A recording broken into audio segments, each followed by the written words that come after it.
Hi friends, welcome to our channel. கம்பு பால் எப்படி செய்கிறதுன்னு பார்க்கலாம் வாங்க.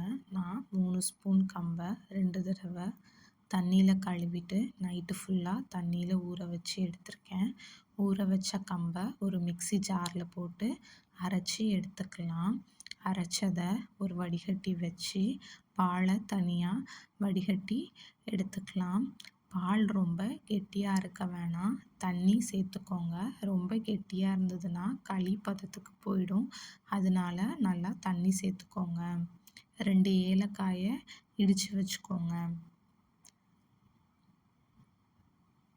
நான் ஒரு பிஞ்ச் உப்பு சேர்த்துருக்கேன். உப்பு சேர்த்துட்டு ஸ்டவ் ஆன் பண்ணி நல்லா கலந்து விட்டுக்குங்க.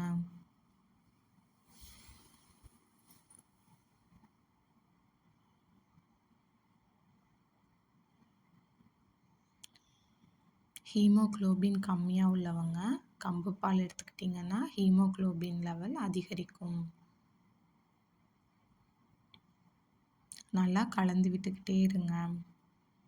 நான் இதுக்கு 4 ஸ்பூன் நாட்டு சர்க்கரை சேர்த்துருக்கேன்.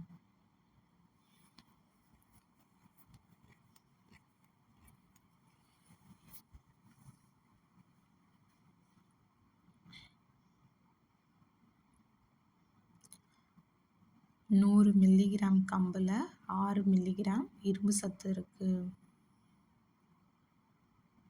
ரொம்ப கெட்டியாகுதுன்னா நீங்கள் இந்த ஸ்டேஜில் சுடு தண்ணி சேர்த்துக்கலாம்.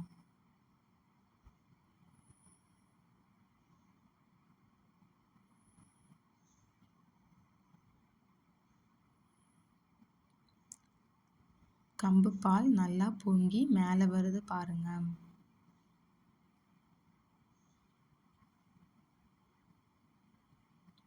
இந்த ஸ்டேஜில் 2 ஏலக்காயை இடித்து சேர்த்துக்கோங்க.